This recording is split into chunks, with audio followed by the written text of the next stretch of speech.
मैनू इन्ना सालमा बड़ा तड़पाया है। मेरा बड़ा भैया शरीफ बेटा आई बड़ा जुल्म किया ने मेरे बच्चे से।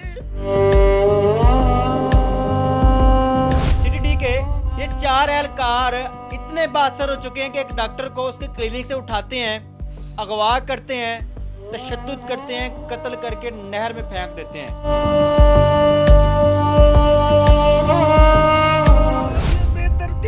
मारे साल मैं पहले जुल्म किया है, बाद चोनू मारे ओदा गला दबा के रस्सी पा के मैं हर साल नाल देनी आ बातों मैं इन्ना साल मानू इन्ना जुल्म तले आवे गल्ला करे जिवें मेरे नाल कीता ने मैनू रुआया ने उन्हां दी जावा लाली आई रोवे। दिन ब दिन साडी तकलीफ वध रही है, घट नहीं रही।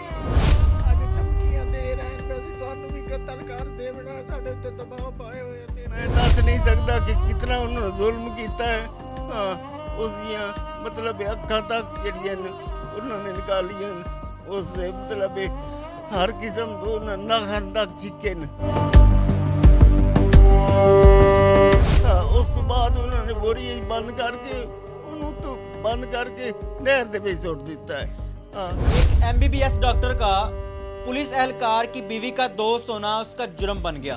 सीटीडी के 4 एहलकार एक एमबीबीएस डॉक्टर को उसके क्लिनिक से अगवा करते हैं, कत्ल करते हैं, उसकी लाश को बोरी में बंद करते हैं और एक नहर में फेंक देते हैं। इसके बाद इन पर महकमाना कार्रवाई की जाती है, इनको गिरफ्तार किया जाता है, ये जेल चले जाते हैं। जेल से बाहर आने के बाद आज ये जवान एक गैंग बना चुके हैं और इस फैमिली को ब्लैकमेल कर रहे हैं, इस फैमिली को धमकियां लगा रहे हैं। ये कह रहे हैं कि जिस तरह तुम्हारे बेटे को कत्ल किया अब अगले बेटे की बारी है।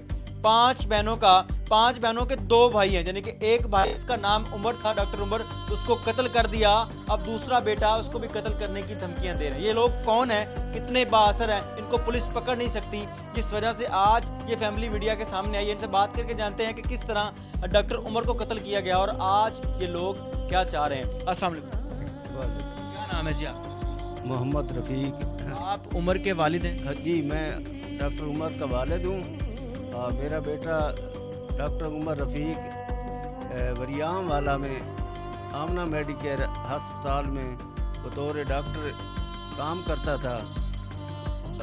उसको मुर्खा तराय 8 त्रेवी को शर्जील रहमान, उमर फ़ारूक, आदिल इकबाल और दाऊद शफीक जो कि सीटीडी में मुलाजिम हैं, सीटीडी के एहलकार थे, उन्होंने अगवा किया और अगवा करने के बाद नहर पुल हेड वाली ले जाकर उसे कत्ल करके लाश बोरी में बंद करके नहर में फेंक दी, जिसके बाद उनके खिलाफ पर्चा दर्ज हुआ।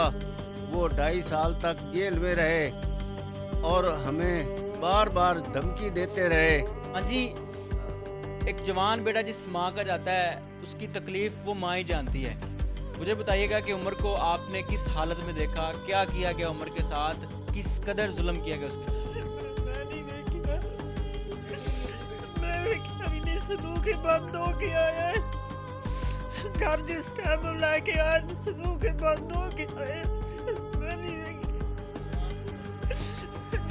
बेदर्दी नाल मारे साल मैं पहले जुल्म किया है, बाद चोनू मारे ओदा गला दबा के रस्सी पा के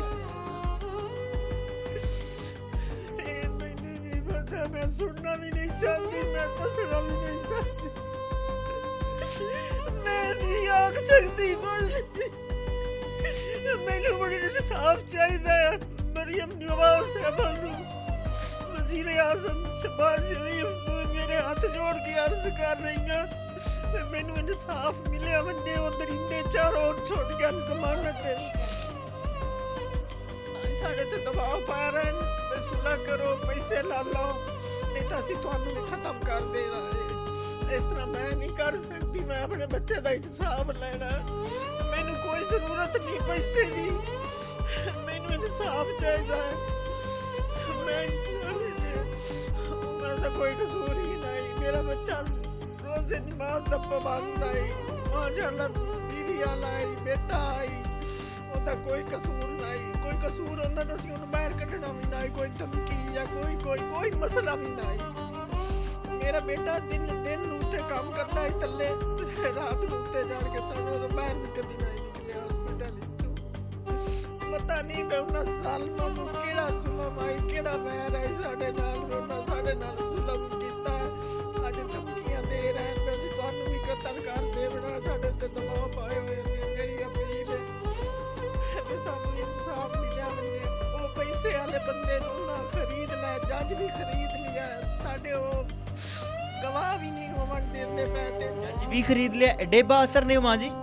ਹਾਂ ਤੇ ਇਹ ਹੈ ਨਾ ਵੀ ਪਹਿਲੇ ਨਹੀਂ ਹੋਈ, ਸੁਪਰੀਮ ਕੋਰਟ ਤੱਕ ਨਹੀਂ ਜ਼ਮਾਨਤ ਹੋਈ ਤੇ ਹੁਣ ਇੱਥੇ ਹਾਈ ਕੋਰਟ ਦੇ ਵਿੱਚ ਆ ਕੇ ਤੇ ਉਹ ਜ਼ਮਾਨਤ ਤੇ ਛੁੱਟ ਗਏ। ਚਾਰੋਂ ਦੇ ਚਾਰੋਂ ਬਾਹਰ ਦਰਿੰਦੇ ਫਿਰ ਰਹੇ ਨੇ, ਸਾਨੂੰ ਧਮਕੀਆਂ ਦੇ ਰਹੇ ਨੇ। ਮੈਨੂੰ ਇਨਸਾਫ ਮਿਲਿਆ। किसका भाई सिविल जज? ਸਿਵਲ ਜੱਜ ਹੈ ਜੀ ਉਹਦਾ ਭਾਈ ਸ਼ਰਜੀਲ ਦਾ। ਉਸ ਦੀ ਸਿਫਾਰਿਸ਼ ਨਾਲ ਤੇ ਇਹਨਾਂ ਨੇ ਪੈਸੇ ਦੇ ਕੇ ਤੇ ਹਾਈ ਕੋਰਟ ਦੇ ਵਿੱਚ ਇਹਨਾਂ ਜ਼ਮਾਨਤ ਕਰਾ ਲਈ ਹੈ। ਹਾਲਾਂਕਿ ਪਹਿਲੇ ਇਹਨਾਂ ਦੀ ਜ਼ਮਾਨਤ ਜਿਹੜੀ ਹੈ ਹਾਈ ਕੋਰਟ ਤੋਂ ਹੀ ਖਾਰਜ ਹੋ ਚੁੱਕੀ ਹੈ, ਸੁਪਰੀਮ ਕੋਰਟ ਤੋਂ ਹੀ ਖਾਰਜ ਹੋ ਚੁੱਕੀ ਹੈ, ਲੇਕਿਨ ਇਹ ਕੋਈ ਤੁੱਕ ਨਹੀਂ ਬਣਦਾ।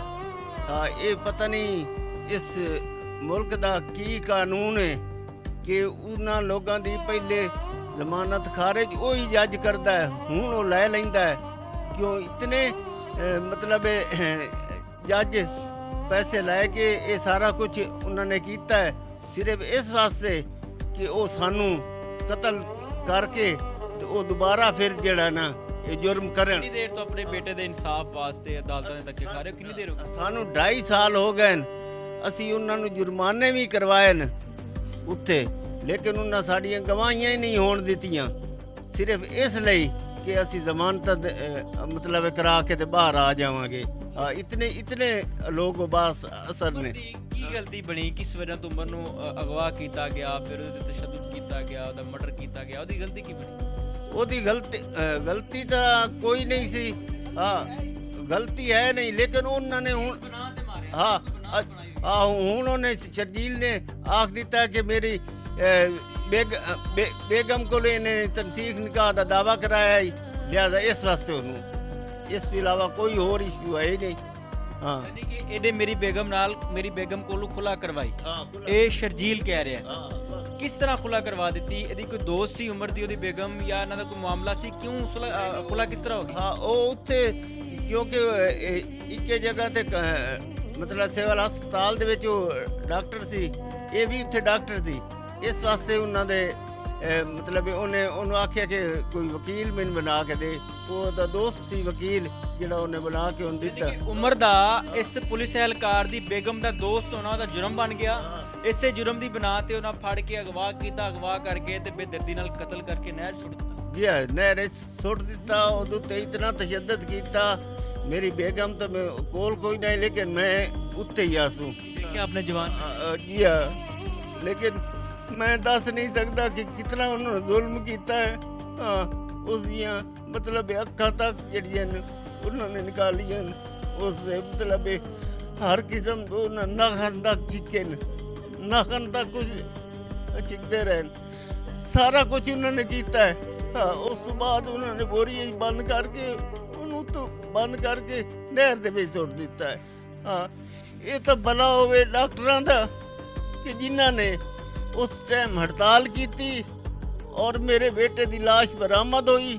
ਇਹਨਾਂ ਲੋਕਾਂ ਨੇ ਜਾ ਕੇ ਇਹਨਾਂ ਨੂੰ ਪੁਲਿਸ ਨੇ ਪਕੜਿਆ, ਪਕੜ ਕੇ ਲੈ ਗਏ, ਉੱਥੇ ਜਾ ਕੇ ਇਹਨਾਂ ਨੇ ਲਾਸ਼ ਬਰਾਮਦ ਕਰਵਾਈ, ਜਿਸ ਤੋਂ मैं उसकी कबर बनाने दे विच कामयाब होया। एक बुजुर्ग बाप अपने बेटे के लिए रो रहा है, आंसू बहा रहा है, होंठ कप कपा रहे हैं और हाथ कांप रहे हैं, आंखों में आंसू है, और बाप रो के ये बता रहा है कि मेरे बेटे के साथ क्या किया, किस कदर जुल्म किया, किस कदर MBBS डॉक्टर उमर रफीक को नोचा गया, उसके जिस्म पर जुल्म किया गया, उसको कत्ल किया गया, और मुलज़मान कुछ अरसे बाद बाहर आ जाते हैं और आज दनदनाते फिरते हैं आज धमकियां लगा रहे हैं, आज ये कह रहे हैं कि कत्ल कर देंगे, तुम्हारा दूसरा बेटा भी उठा लेंगे, तुम्हें भी कत्ल कर देंगे वरना इस केस से पीछे हट जाओ। पाकिस्तान के अंदर माफिया या बासर लोग इतने बासर हो चुके हैं, जिनके ताल्लुकात हैं वो इतने बासर हो जाते हैं कि वो किसी के भी बेटे को, किसी की भी बच्ची को उठा के उसके साथ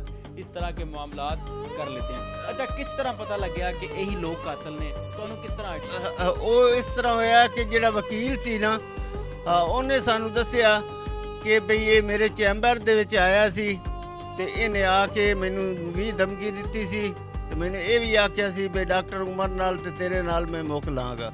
ਉਸ ਦੇ 3 ਸਾਲ ਬਾਅਦ ਇਹਨੇ ਇਹ ਵਾਕਿਆ ਕੀਤਾ। ਪਹਿਲੇ ਧਮਕੀ ਲਗਾਈ ਇਹਨੇ 3 ਸਾਲ ਪਹਿਲੇ ਕਿ ਮੈਂ ਤੁਹਾਡੇ ਨਾਲ ਨਿਬੜ ਲਾਂਗਾ। ਹਾਂ, ਨਿਬੜ ਲਾਂਗਾ। ਉਸ ਤੋਂ ਬਾਅਦ ਇਹਨੇ ਆ ਕੇ ਇਹਨੂੰ ਮਤਲਬ ਅਗਵਾ ਕਰਕੇ ਕਤਲ ਕੀਤਾ। ਹੁਣ ਮੈਨੂੰ ਇਹ ਦੱਸੋ ਕਿ ਮੈਂ ਇਸ ਮੁਲਕ ਦੇ ਵਿੱਚ ਜਾਵਾਂ ਕਿਹੜੇ ਪਾਸੇ?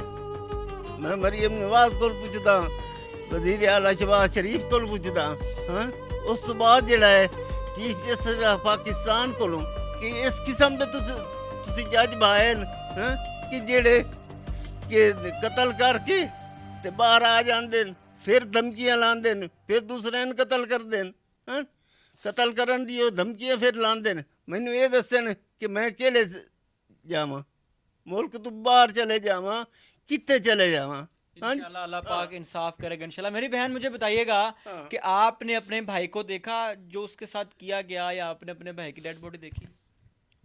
नहीं, वो इस हाल में नहीं था कि हम उसे देख सके। जवान भाई था, बड़ा था आपसे? हम सबसे बड़ा, हम सबसे बड़े।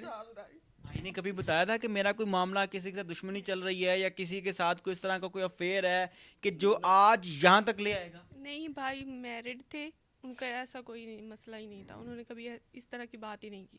आज ये जो शजील लोग हैं ये क्या कह रहे हैं, क्या चाह रहे हैं? ये अब्बू लोगों को ही उन्होंने धमकियाँ दी हैं कि मार देंगे सबको, पैसे ले ले, हमारे साथ सुलह कर ले, लेकिन हमने करनी नहीं है। क्या रिक्वेस्ट करेंगे मेरे मुनासिब से? यही कि हमें इंसाफ चाहिए, उनको जल्दी से जल्दी सज़ा दी जाए। उस वक्त उन्होंने हमें 3 माह का पीरियड दिया था कि उसमें सारा मसला हल हो जाएगा, लेकिन अब इतना अरसा गुजर गया, 2.5 साल हो गया, लेकिन अभी तक कोई प्रोसेस नहीं हुआ और वो ज़मानत पे आ गए हैं। और बाहर आके धमकियां लगा रहे हैं? हाँ, बाहर आके धमकियाँ लगा रहे हैं। आप क्या रिक्वेस्ट करना चाहेंगे? जी, मैं तो यही रिक्वेस्ट करना चाह रहा हूँ कि हमें इनके जुल्म से बचाया जाए, इनको कैफर किरदार तक पहुँचाया जाए जैसा इनने मेरे बेटे के साथ किया है। मैं अल्लाह से यही दुआ करता हूँ, हाँ, और वज़ीर आज़म और वज़ीर आला इनसे भी अपील करता हूँ कि खुदारा आपने जान देनी है।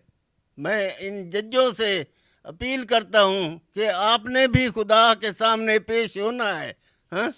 आप पैसे लेकर, हाँ, ऐसे जुल्म करते हैं, हाँ। आपके अगर बेटे मर जाते तो मैं पूछता कि आपका हाल क्या होता, हाँ। लेकिन आप पैसे लेकर, हाँ, उनको ज़मानत पर रिहा कर देते हैं, हाँ। कोई कानून भी नहीं है, कोई हाँ। मेरी माँ आप भी बद दुआएं देती हैं इनको? ये जो दिन रात देनी आ, मैं हर साल नाल देनी आ बददुआवां इन्हां ज़ालिमां नूं, इन्हां जुल्म दल्ले आवें। अल्लाह करे जिवें मेरे नाल कीता ने मैनू रुआया ने, उन्हां दियां जावां नालियां इयां रोवें, मेरे नाल वध के रोवें। मैनू इन्ना ज़ालिमां बड़ा तड़पाया है, मेरा बड़ा बेटा शरीफ बेटा आई, बड़ा जुल्म कीता ने मेरे बच्चे ते। दिन ब दिन साड़ी तकलीफ वध रही है, घट नहीं रही। अल्लाह पाक आपको सब्र दे।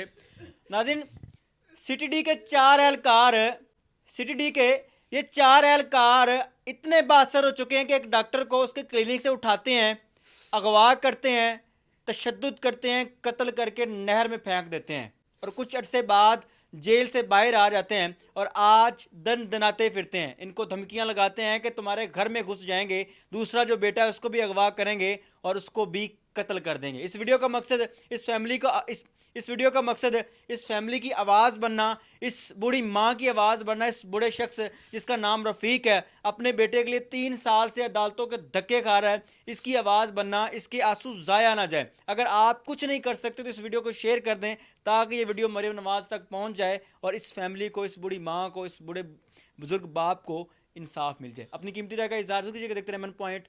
अल्लाह निगहबान।